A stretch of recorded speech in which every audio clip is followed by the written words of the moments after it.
और यहां जहां दिल्ली में आप खड़े, मास्क नहीं पहनता, मैं ओपनली आपको बोलूंगा, नहीं पहनता। और लगभग 3 करोड़ से ज्यादा लोगों से मिला हूं, वर्क कर रहा हूं कोरोना के ऊपर भी, एक से एक वर्ल्ड के फेमस डॉक्टर्स के साथ बराबर। अगर है कोरोना तो बंगाल में रैली क्यों हो रही है?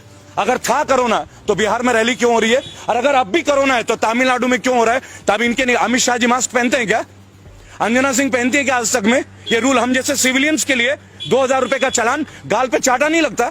क्या दे दिया हम लोगों को? ब्यूटी पार्लर वाले घर बैठे रहे, टैक्सी वाले घर बैठे रहे, कोचिंग इंस्टीट्यूट वाले घर बैठे रहे, जिम चलाने वाले घर बैठे रहे, एक का भी किराया रुका गया, लोग बर्बाद हो गए, बर्बाद हो गए। उनके लिए बैकअप पैकेज रहा, इन्होंने बोला मुद्रा लोन दे दिया। चलिए आप पत्रकार हैं, 100 युवक ले लीजिए जो पोस्ट ग्रेजुएट हो, मैं तो गोल्ड मेडलिस्ट हूं, 100 गोल्ड मेडलिस्ट लेके आता हूं, बताइए कौन से बैंक में चलूं? आपको एक को मुद्रा लोन नहीं मिलता। कारण बैंक वालों को कोलैटरल चाहिए। Collateral, what is collateral? कि लोन तब देंगे जब आपके पास बैकअप रहेगा। जबकि गवर्नमेंट ये कहती है ये उन यूथ के लिए ये परियोजना है जिनके पास कुछ नहीं, अच्छी विचारधारा, हम एक प्रोजेक्ट उनको देंगे। Where is that project? कहां है वो प्रोजेक्ट? इस बात का विवाद है। तो हमारा विवाद नहीं है, हमारा फाइट आपके साथ, बैड गवर्नेंस के साथ। और हम लोग बजाते सबकी हैं, हम लोग कांग्रेस को भी बख्शते नहीं है।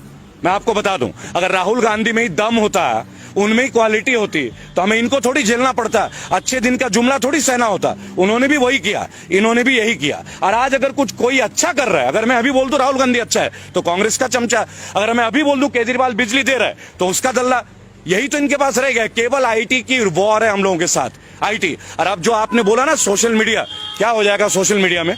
रोक दोगे तो क्या होगा? बोलना बंद कर देंगे। अरे जिस रोड पे खड़े होंगे ना, वहां हजारों लोग खड़े होंगे। जुबान भी बंद कर दोगे क्या? जुबान बंद कर दोगे? अनुराग ठाकुर नहीं बोलते हैं गोली मारो, मार दो गोली भाई, गद्दारी तो दिखा दो। अरे गद्दार को तो जीने का हक ही नहीं है। आपके लोगों में अनुराग ठाकुर कौन से गाड़ी में घूमते हैं जी? और परिवारवाद की चर्चा, राजनाथ सिंह का बेटा कौन है? मैं गौतम बुद्ध नगर में रहता हूं, राम राज्य में, जहां बोलना मना है, आपकी जानकारी के लिए मैं वहीं से बजाता हूं। कौन है पंकज सिंह? राजनाथ सिंह का बेटा। वहां के एमएलए कौन थी? विमला बाथम। कहां की थी? बेस्ट एमएलए थी। उनको हटा के राजनाथ सिंह के बेटे को टिकट दे दिया जाता है। परिवारवाद नहीं है? तब मुलायम सिंह याद आता है आपको, तब लालू याद आता है। Rules has to be made not biased for all, one for all for one. अब देखिए 12 करोड़ लोग हमारे फाउंडेशन से जुड़े हैं।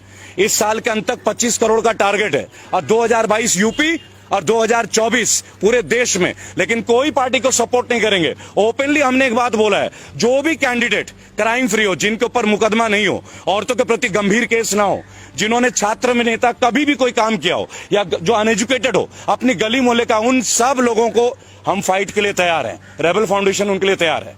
97 केसेस लड़ रहा हूं, विनिंग रेट 100% है। आज तक हारे नहीं है जिस केस को उठाया है लीगली। अब ये चौथा केस है। अब देखिए इनको आरटीआई से हराएंगे, आज चौड़े में हराएंगे, इनको जवाब तो देना पड़े। आज किसान आंदोलन में 200 से ज्यादा लोगों ने शहादत दी है, 200 से ज्यादा लोगों ने। उनके लिए किसी को समय नहीं मिल रहा है। लेकिन राष्ट्रपति महोदय को इस कोरोना काल में एक स्टेडियम का अनावरण करने का समय मिल रहा है। और आप वो दौर देखिएगा किस तरीके का, मास्क पहन के लोग जा रहे हैं, स्टेडियम का नाम रखा जा रहा है, अंबानी कॉर्नर भी है, अडानी एंड भी है। ये भी आपको बता देना चाहूंगा। एक सवाल लोगों के मन में केवल ये रह गया, 23 तारीख को मैं कलकत्ता था, मुझे पता चला कि माननीय मोदी जी भी कलकत्ता पहुंच रहे हैं, तो मैं शहीद मीनार में था, मेरी वहां कॉन्फ्रेंस थी, और नेताजी सुभाष सेना के लोगों ने मुझे इन्वाइट किया था। उन्होंने जाके नेताजी सुभाष चंद्र बोस के बारे में कितनी ही बातें करी। 23 जनवरी, उन्हें जब भी किसी राज्य के कोई नेता की याद आती है ना, वो तुरंत फ्लाइट लेके पहुंच जाते हैं। अगर उनके दिल में सच में ये भक्ति होती है नेताजी सुभाष चंद्र बोस के लिए, या चंद्रशेखर आजाद के लिए, या प्रफुल्ल चाकी के लिए, या अशफाक उल्लाह खान के लिए, किसी भी हमारे शहीद आजम भगत सिंह के लिए, तो क्या ये स्टेडियम उनके नाम में नहीं करना चाहिए था? अगर वो ये करते तो हमें ये लगता कि नहीं, ये राजनीतिज्ञ नहीं है, ये नेशनल लीडर है।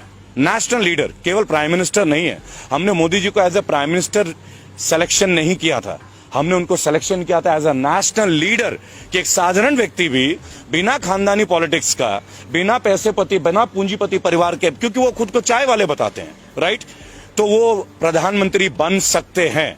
क्या फर्क रहा जब 2010 से पहले मायावती जी ने दलित प्रेरणा स्थल में अपना स्टैचू लगाया था, अपनी प्रतिमा लगाई थी। उन्होंने लोगों से आह्वान किया था कि मुझे पूजो, मुझे पूजो, ये कहा था। लेकिन तब यही लोग थे जो विरोध करते थे। आज इनको क्या हो गया भाई? आज आप अपना नाम की पूजा नहीं करा रहे? क्या इस वक्त उनकी उतनी उम्र हो गई है? अब बहुत जल्दी आप ये भी देखेंगे कि भारत रत्न आपको ना मिल जाए, क्योंकि जिस देश में मौजूदा प्रधानमंत्री के नाम पे स्टेडियम होता है और उसका अनावरण मौजूदा राष्ट्रपति करते हैं, तो कहीं ना कहीं सबको टेंशन होती है। महंगाई पे देखिए, देश के असली मुद्दे इस वक्त स्टेडियम नहीं है। देश का असली मुद्दा अगर आप देखना चाहें, कोई भी नेशनल मीडिया जो हमारी बेसिक मुद्दे उन पे चर्चा नहीं कर रहा है। क्यों ना चर्चा करे महंगाई के ऊपर, क्यों ना चर्चा करे बेरोजगारी के ऊपर। ये वही जगह है जहां हमने प्रोटेस्ट किया था 14 तारीख को, और ये वही जगह है जब 22 तारीख को लाठियां भांजी गई एसएससी जीडी के बच्चों के लिए। क्या दोष है उनका? 50 लाख लोगों ने फॉर्म भरा, 50 लाख लोगों ने।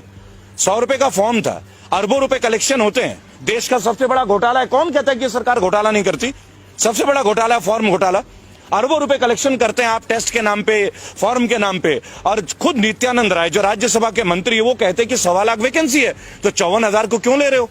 जिन लोगों ने रिटर्न टेस्ट दे दिया, मेडिकल टेस्ट दे दिया, फिजिकल टेस्ट पास कर दिया, और कोई टेस्ट बचा ही नहीं, इसके ऊपर कौन बात करेगा? क्या राष्ट्रपति महोदय को मैं ज्ञापन देने गया था, आपकी जानकारी के लिए 14 तारीख को राष्ट्रपति महोदय का मैंने ज्ञापन दिया है एसएससी जीडी के अभिभावकों के साथ, उनके बच्चों के साथ। मैं स्वयं था। प्रत्यक्ष प्रमाण को आवश्यकता नहीं कि आपको इस पुख्ता सबूत दें। क्यों नहीं उनके बारे में बात हो रही है? केवल एनडीटीवी को छोड़ के कोई क्यों नहीं दिखा रहा है, या यूट्यूबर्स को छोड़ के कोई क्यों नहीं दिखा रहा? और कल से ओटीटी और हमारे यूट्यूब के ऊपर भी पाबंदियां शुरू हो रही है। पता है ये सब क्यों हो रहा है? वो कहते हम कांग्रेस मिटा देंगे, वो कहते हम ये मिटा देंगे। अरे आपको मिटाने की क्या जरूरत है भाई? आप अपने काम को इतना अच्छा कर लो ना कि दूसरे भी आपको जुड़ जाएं। ये भी आपको समझना होगा। आपका काम सर्वश्रेष्ठ होना चाहिए। अगर आप दूसरों को खत्म करने में सर्वश्रेष्ठ हैं, तो इसका मतलब आपको काम करने का आदत ही नहीं है। देखिए, ministry of finance, Anurag Thakur ji के इतने बड़े बड़े स्टेटमेंट थे। आज से 3 दिन पहले आप गूगल पे देखें, चाइना की कंपनीज को 50 प्रोजेक्ट को अब यस सिग्नल मिलने वाला है। ऑफिशियल है, मैं आपको कोई भी मनगढ़ंत बातें नहीं बताता। अब ये 50 जो प्रोजेक्ट है, परियोजना है, उधर गलवान घाटी में हमारा चल रहा है। पिछले 1 हफ्ते से आप देख रहे होंगे कि चाइना के अधिकारी निरंतर हमसे बात कर रहे हैं। क्यों बात कर रहे हैं भाई? हम क्यों बात कर रहे हैं उनके साथ? हम वास्तविक जो नियंत्रण रेखा है उसके ऊपर हमें बात करने की आवश्यकता क्या है? जो हमारा है वो तो हमारा है ना, इसके लिए हमें बात करने की क्या जरूरत है? अंतर्राष्ट्रीय लाइन ऑफ एक्चुअल कंट्रोल और लाइन ऑफ कंट्रोल ये आज से तो है नहीं, कोई आजादी के वक्त से है ना। ब्रिटिशर्स ने इस लाइन को खींचा था, तब हमने माना था। और उसके बाद आप बात कर रहे हैं, और फिर अभी बीच में आ रही है 3 दिन पहले कि चाइनीज कंपनी को 50 परियोजनाओं को ग्रीन सिग्नल मिलने वाला है। अनुराग ठाकुर का है जी, आप देख लीजिएगा, टाइम्स ऑफ इंडिया में देख लीजिए, ट्रिब्यून में देख लीजिए। मेरा केवल एक तात्पर्य है इन सब मुद्दों के दौरान कि देश में स्टेडियम का नामकरण हो रहा है मौजूदा प्रधानमंत्री के नाम पे, और उनका अनावरण कर रहे हैं मौजूदा राष्ट्रपति। वो राष्ट्रपति महोदय जिनको 200 लोगों की शहादत पे वक्त नहीं मिल रहा है, वो राष्ट्रपति महोदय जिनको मुरादनगर में एक, आप बोलते हैं कि हम प्राइवेटाइज का विरोध क्यों कर रहे हैं, आपको उदाहरण देंगे कि क्यों हम लोग उदाहरण दे रहे हैं कि आपको सरकारी संपत्ति आप क्यों बेच रहे हैं, उसके ऊपर उदाहरण है। आज से महज 1.5 महीने पहले मुरादनगर में एक परिवार का अंतिम दाह संस्कार था। आप सब यूट्यूबर्स आप परिचित होंगे इस समाचार से, और कई परिवार गए थे उनके अंतिम संस्कार के लिए। और 2 महीने पहले वो शवगृह बन के तैयार हुआ था, उसका जो भवन है, अचानक से छत गिर जाता है और 25 लोगों की अर्थी उठती है उसी शमशान घाट से। 2 महीने पहले कंस्ट्रक्शन, A क्लास कॉन्ट्रैक्टर, और 25 लोगों का जान खोना, और क्या मिलना? 2 लाख रुपए का मुआवजा। 2 लाख। जिस सरकार में सीना चौड़ा करके एक बीजेपी का कार्यकर्ता मिल जाए ना, मैं तो उनके बीच जाता हूं, उनसे एक बात पूछता हूं केवल, आप 5 लाख करोड़ की बात करते हैं कि जीएसटी में आपका कलेक्शन है, और हमारे देश के नागरिकों को 2 लाख रुपए का मुआवजा मृत्यु होने पे, वो भी जिसपे सरकारी रवैये के भुक्तभोगी हैं, वो भुक्तभोगी हैं, तो इनके ऊपर कब बात होगी? कब बात होगी इनके ऊपर? इनको 2 लाख क्यों? देश तरक्की कर रहा है। आप ये कह रहे हैं कि देश तरक्की कर रहा है, राइट? अगर देश तरक्की कर रहा है तो देशवासियों से तरक्की होती है ना। देश का तरक्की क्या होता है? भारत की तरक्की क्या है? भारतीयों की तरक्की होती है, भारत की तरक्की। देखिए, मैं एक बात आपको बताना चाहूंगा कि ट्विटर का पर्पस क्या है? जेन्युइन इंफॉर्मेशन को लोगों तक पहुंचाना, अपनी फीलिंग्स को लोगों तक पहुंचाना। नेशनल मीडिया, जिसको अब हम लोग धीरे धीरे गोदी मीडिया के तौर पे जानने लगे हैं, कौन है ये नेशनल मीडिया? ये सारे सैटेलाइट चैनल। आप देखिए, रजत शर्मा जनता की अदालत करते थे। क्या रजत शर्मा ने कभी ये नहीं सोचा कि एक बार बाबा रामदेव से पूछे? ये वही बाबा रामदेव है जिन्होंने कहा था कि 30 रुपए में पेट्रोल मिलना चाहिए। ये वही बाबा रामदेव है जिन्होंने बोला था काला धन वापस आना चाहिए।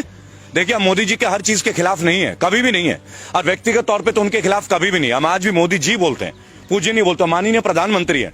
लेकिन अगर आपकी पॉलिसीज हमें तोड़ती हैं, अगर आपकी पॉलिसीज से लोगों का बेरोजगार का स्केल आउट डाउन हो रहा है, तो क्वेश्चंस तो उठेंगे, सवाल तो उठेंगे। और अगर आप में क्षमता है, आपके मंत्री में क्षमता है, तो आप उन सवालों का हमें जवाब दे दें। आप हमें जवाब दे दीजिए, हम संतुष्ट हो जाएंगे। आप हमारे सवालों का जवाब नहीं दे रहे, आप आरटीआई का जवाब नहीं दे रहे। जो आरटीआई, देखिए सबसे बड़ी बात क्या है, हमारे पास एक पावर था, राइट टू इंफॉर्मेशन। मैं खुद एक आरटीआई एक्टिविस्ट हूं। आज आरटीआई के जवाब मुड़ के नहीं आते, मुड़ के नहीं आते। क्यों नहीं आते भाई? ये किस तरह का गवर्नेंस है जहां आरटीआई के जवाब हमें नहीं मिलते? आप कैसे जानेंगे कि एसएससी जीडी, ये जो 1.25 लाख लोग हैं, physically fit, medically fit, written test pass, और कोई एग्जाम नहीं है। 3 इयर्स पहले इनका टेस्ट हुआ 2018 में। इसी तरह लोको पायलट के बच्चे इंतजार कर रहे हैं, 10,000 से ज्यादा बच्चे। यूपी पुलिस की भर्तियों के लिए निको पार्क लखनऊ, जहां मैं अब जाने वाला हूं, वहां लाठियां मिल रही है। आप देखिए, किसी भी पार्टी में यह हो सकता है क्या कि अगर आपने कोई ज्वलंत मुद्दे को उठा दिया तो आप लाठियां भांजोगे? आपको तो उनके सामने आके उन्हें जवाब देने की जरूरत है। सेटिस्फाई कीजिए, यूथ को सेटिस्फाई कीजिए। आप एक बात बताइए, यूथ क्रिमिनल कैसे बनते हैं? आज की डेट में भारत में सबसे ज्यादा पढ़े लिखे लोग जो हैं वो बेरोजगार है, और वो केवल इस भाजपा शासन की देन नहीं है। ऑब्वियसली कांग्रेस की भी देन बहुत बड़ी रही है, लेकिन what about the change? What about the change? इसीलिए तो हम इनको लेके आए थे ना। और कितने साल, और कितने साल भाई? 7 साल होने को आए ना। 1 साल में आपको एक वैकेंसी तो देनी पड़ेगी ना, कोई एक सेक्शन में। और ये तो तब है जब उसी ब्रांच में सीट वेकेंट है, पैरामिलिट्री फोर्सेस की पोस्ट वेकेंट है। ये खुद पैरामिलिट्री वाले बोल रहे हैं, यानी देश की सुरक्षा खतरे में, और बच्चे सिलेक्टेड है, फिर भी आप उनको जॉब नहीं दे रहे हो। आपको समझना होगा। देखिए, मैं क्लियर आपको बताऊंगा कौन नहीं है रेबल। अब कौन नहीं है? हर एक यूट्यूबर बागी है। क्यों बागी है? क्योंकि वो ग्राउंड जीरो लेवल पे सच्चाई को प्रदर्शित कर रहा है, चाहे आप हो चाहे जितने भी और चैनल्स है। अरे एक रिस्क है। अरे क्या कमा लेते हैं? क्या पैसे कमाते हैं क्या वो लोग? उन्हें भी लगता है कि हम अपने हिस्से की जिम्मेदारी राष्ट्र के प्रति निभाएं। क्या आपको लगता है कि जितने भी बैचलर ऑफ जर्नलिज्म करके बच्चे बैठे हैं, क्या उनको जॉब मिल रही है? क्या आप जाके देखिए, आज तक में कितनी रिक्रूटमेंट है, इंडिया टीवी में कितनी रिक्रूटमेंट है, एबीपी न्यूज में कितनी रिक्रूटमेंट है। वही रूबिका लियाकत, वही रजत शर्मा सालों से। क्या नेपोटिज्म नहीं है ये सब? वही अर्चना सिंह, क्या ये नेपोटिज्म नहीं है? यानी जो लड़के गोल्ड मेडलिस्ट करके पास होते हैं जर्नलिज्म करके, उन्हें क्यों नहीं मिलती नेशनल मीडिया? मैं भी उनमें से एक हूं। I myself, I won the best result in year 2000, और the best one in my university, CCS university Meerut. मिल गया क्या मुझे? क्यों नहीं मिलता? उसके लिए आप क्या बोलेंगे कि आपने अच्छी मेहनत नहीं की? लेकिन हमें अपने हिस्से का वो जॉब नहीं चाहिए, लेकिन हमें अपने हिस्से का सम्मान तो चाहिए ना। और जो युवक आज डिपेंडेंट है, जिनका परिवार उन पर डिपेंडेंट है, देखिए लोग एमबीए कर रहे हैं, बीटेक कर रहे हैं, लोग पैसे ले रहे हैं, कर्ज ले रहे हैं, माँ बाप जमीनें बेच रहे, को जेवर बेच रहा है, बेटियों की शादियां रुक रही है कि पहले पढ़ ले, ये भाई नौकरी में लग जाएगा तो लोन लेके इनकी शादी ब्याह। ये भी एक ट्रेंड है भारत की, ये वास्तविकता। ये नहीं कि आज मोदी काल में हो गया, पहले से भी थी। लेकिन ये सबसे निम्न वर्ग का एक रिजल्ट है कि आप लगा लीजिए, हम पहले देश बन गए जिसने तमाम सरकारी एसेट बेचने शुरू कर दिए, और वो भी वो सरकारी एसेट जो प्रॉफिटेबल है। मसलन ONGC, we are in profit, LIC, we are in profit, बराबर। अब ये रेलवेज को बता रहे हैं प्राइवेट और रेलवेज घाटे में। तो मुझे एक बात बता दीजिए, लालू प्रसाद यादव एक करप्टेड नेता, ये इनका कहना, और जेल में होंगे भाई, सजा मिली है, लेकिन 2005 में वो रेलवे मंत्री थे, रेल मंत्री, और 20,000 करोड़ का मुनाफा था 1 साल के अंदर। तो क्या पॉलिसी थी वो? और इनके पास तो पूरी स्ट्रैटेजी है। निर्मला सीतारमण जैसी स्पीयर हेड है, स्मृति ईरानी जैसे स्पीयर हेड है, सनी देओल जैसे स्पीयर हेड है, कंगना जी है, अक्षय कुमार है, सुनील शेट्टी भी ताजा ताजा जुड़े हैं इनसे, अजय देवगन भी जुड़े हैं। तो ये क्यों नहीं उसको ग्रोथ में ले आ पा रहे? क्या आप एक बात बताएं, क्या अपने चीजों को प्राइवेट करके हम मजबूत होते हैं क्या?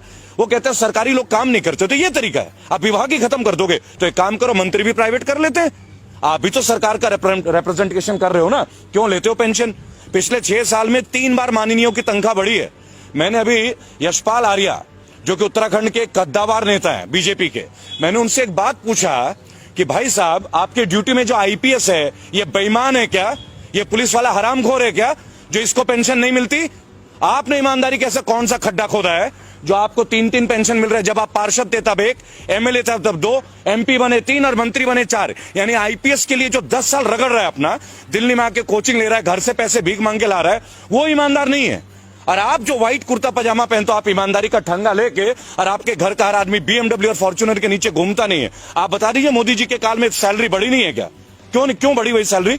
अगर आप ईमानदारी का परिचय देते, घटाइए ना, एनपीएस उन पे भी लागू कीजिए, पेंशन बंद कर दीजिए। हम आपके साथ खिलाफ नहीं है, सख्त आपकी विचारधारा को समर्थन करेंगे, लेकिन एक कंडीशन है। 5 सवाल है। देखिए, आप लोग इतने सवाल पूछते हैं ना, 5 क्वेश्चन पे हमारे साथ आके डिबेट पे आ जाइए। Only 5 question. पहली बात, एम्प्लॉयमेंट के ऊपर बात करते हैं। फर्स्ट, एम्प्लॉयमेंट के ऊपर बात कर लेते हैं, केवल एम्प्लॉयमेंट। एम्प्लॉयमेंट पे आपने लास्ट 6.5 years में जो आपके केंद्र शासित प्रदेश हैं, 15 साल रहे आप मध्य प्रदेश में, छत्तीसगढ़ रहे 10 साल से ऊपर, बराबर। स्टैट्स के साथ बात करूंगा, जुबानी बात नहीं करूंगा, पूरा स्टैट्स है। आरटीआई एक्टिविस्ट हूं, 27 बार की जेल की यात्रा है सर, और भक्त रहा हूं मोदी जी का, कड़ा भक्त। कई लोगों से लड़ाई लड़ी है, अब इसलिए हिम्मत मिली कि उनके सामने भी लड़ने की। आज जो बच्चे बैठे हैं 1.25 लाख और आए हुए हैं गुरुद्वारे में, उनको फेस कीजिए ना, उनको बताइए ना उनकी ज्वाइनिंग क्यों नहीं दे रहे हैं। Medical fit, physical fit, written test pass किया, कोई टेस्ट और बचा नहीं, तो जॉब क्यों नहीं दे रहे हैं? और आपके पास वैकेंसी है, क्यों नहीं दे रहे भाई उनको जॉब, बताइए। रेलवे के बच्चे बैठे हैं, लोको पायलट के 10,700, यूपी पुलिस के वर्दी का 2018 से इंतजार, 2015 के एसएससी के बच्चे, 2012 के बच्चे, कितने दिन आत्महत्या। आप लास्ट 3 महीने में 200 बच्चों ने आत्महत्या किया है। उनके मां बाप को दुख नहीं होता क्या? लोअर मिडिल क्लास फैमिली, कई ओवर एज हो गए, दोबारा गवर्नमेंट जॉब दे नहीं सकते हैं, सेलेक्टिविटी है। They have been selected but they haven't got their jobs and they won't get their jobs in this government.